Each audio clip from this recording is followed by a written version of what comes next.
Direct News TV. February 27, 2024. UK Houthi conflict stirs fears of escalation among Britain's Yemenis. London, United Kingdom. When the United Kingdom and the United States launched joint attacks on Houthi targets in Yemen in January, British Prime Minister Rishi Sunak said it was intended as a limited, single action.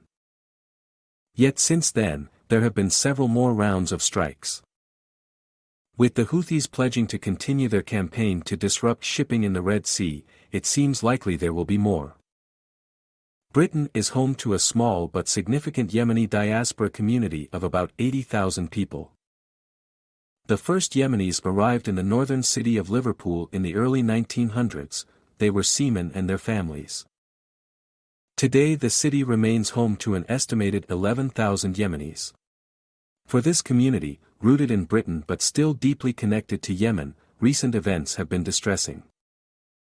I was shocked and worried to hear about the strikes, Ahmed Hamoud, who runs a shop in Liverpool, told Al Jazeera by phone.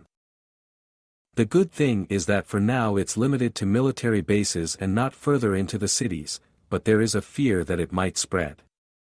I have my extended family there, so of course it's a worry. Yemen has been through so much violence and conflict in recent years, and it's a tinderbox that could easily catch alight again. The crisis began in November after Israel began its onslaught on Gaza after the Hamas-led attack on October 7. The Houthis began launching missile and drone attacks at vessels in the Red Sea, most of which were intercepted by US and Israeli countermeasures. The group said their campaign was a retaliation against Israel's actions in Gaza, the enclave ruled by Hamas, and its backing from the West. Leader Abdulmalik al-Houthi said his forces were ready to move in the hundreds of thousands to join the Palestinian people and confront the enemy. Israel's campaign in Gaza, which has killed nearly 30,000 Palestinians, came in retaliation for the Hamas-led assault in early October, which killed 1,139 people.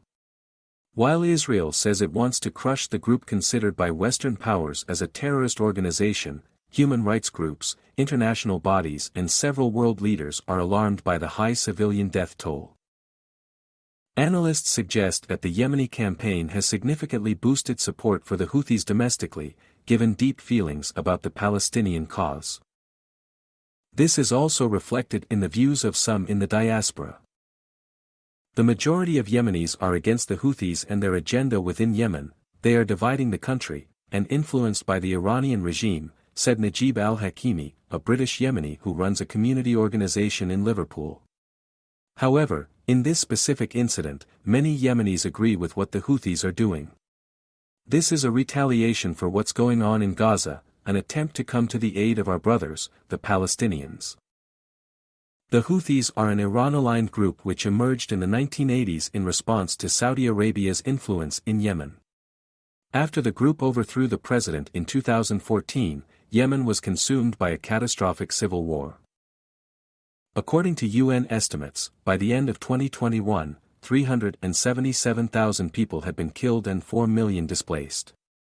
A ceasefire in 2022 significantly reduced the violence, and fighting has not resumed despite the fact that the truce has officially expired. It is challenging for us, especially thinking of our families back home. Every member of the Yemeni community in UK, they have friends and families still in Yemen, said al-Hakimi. But the strikes are very limited. It's not the whole country. It's only specific places. The feel of the community is Yemen is already destroyed anyway, so limited strikes won't make any difference. But some are worried that the civil war could resume. The Houthis claim to have recruited tens of thousands of new fighters since beginning their actions in the Red Sea. Some analysts fear that this surge in recruitment could change the balance of power in Yemen and prevent a lasting ceasefire in the civil war. The biggest concern for me is whether US-UK airstrikes could somehow prompt the different sides of the civil war to take up arms again, said Amina Ali, a British Yemeni student based in Liverpool.